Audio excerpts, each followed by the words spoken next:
Hi everyone, this is a collective tarot reading for the new moon in Leo, which will be taking place on August 16th.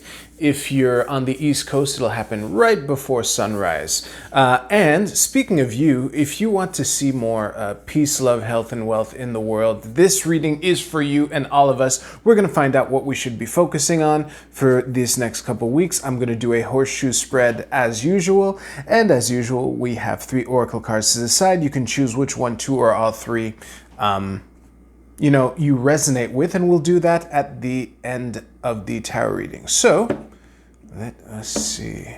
I'm in a Light Seers tarot mood. I'm drawn to this deck. All right, so in the past, we have the Knight of Wands. Okay. Present, Ace of Cups reversed. Interesting. Known factors is the King of Swords reversed. We collectively are the Empress reversed. Interesting. Unknown factors is the Hangman. Advice, Chariot, awesome. And potential outcome, 7 of Cups. With the Page of Swords at the bottom of the deck. So I'm going to stare at these cards for a bit and maybe adjust them and shit like that. I'll see you right now. I'll start with the part that people hate hearing the most, including myself, and I can make it quick. The Empress reversed as us collectively is the classic be patient meme. The message of this reading will have an element of patience to it, but the summary, the Cliff's Notes of the message is to not put too much pressure on ourselves to revolutionize the world or the way things are going, etc. But to focus on becoming the best person in order to make the kinds of decisions that you might be called upon to make at a future time, which with the 7 of Cups here with potential outcome. This leads really well into all of this because there's a the only 3 reverse cards in the reading are like right next to each other, suggesting that after, past adventures and escapades, it's time to slow down, reevaluate, take the lessons that we've learned, digest them, and get that potential new perspective by harnessing the opposing and diverging forces, realizing that this is kind of the pause between chapters. I say this about pages in general. Pages are graduated aces. The Page of Swords here at the bottom of the deck is crossing the bridge, like literally on this card here, to apply those lessons at a new level. But we need to digest, take a break, review, revise. You'll notice that I'm using a lot of words. You either get it or you don't. But yeah, that's the overall vibe of this message. The opportunity will bear fruit or will bring us to a decision in the future that we need to focus on getting ready for. Acquiring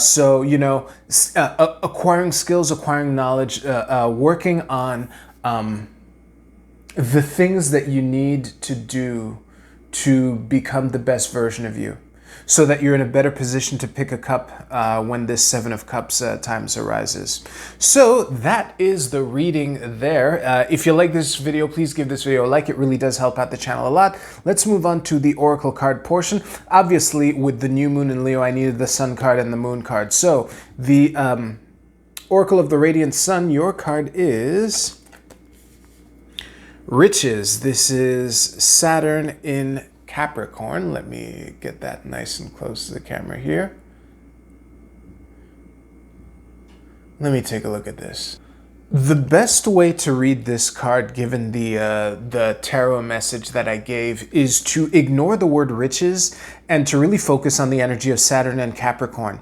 The way the Saturnian energy in its home sign of Capricorn plays out for this is to plan your work ahead, take the time to cross your T's and dot your I's, and you know, it's okay to take the time to do that. There's no rush. There's no rush. You need to focus on really making sure that these two horses proverbially are working together so that you can be the champion that you need to be, you know? So yeah, if you chose the Moon card, your card is the 25th Lunar Mansion, Rebel. Very interesting. Let me take a look at this. I like the word rebel here.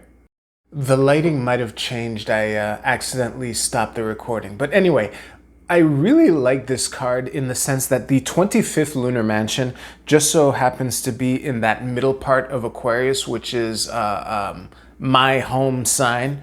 And if you chose this card, you're being invited to be audacious in how you re-examine the lessons that have brought you to this point. You know, it's an interesting coincidence that we have two upside down characters, two characters really emphasizing the idea of a new perspective. It could be a new way of communicating or a new way of understanding what you've encountered thus far, you know. But be a radical, be a rebel, be a visionary in radical, interesting ways. Basically, no pressure.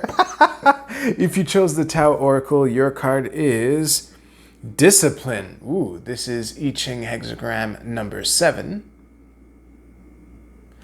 And the keywords are exert authority, define, it's time to take the bull by the horns, create a strategy, mobilize forces. For those who picked this card might be invited to create connections in order to take things to the next level, because especially given the message here, it might be time to take the efforts and abilities that you have and combine them with other people to see how far you can go with that kind of contribution. Or alternatively, the create a strategy part here of the discipline card, that might be reinforcing the idea to really digest the lessons that has brought you to this point, basically. An emphasis on these three cards in particular, basically. So that is what I have for you. Thank you so much for watching. If you like this video, please give this video a like. Thank you so much. You take care. I'll see you soon.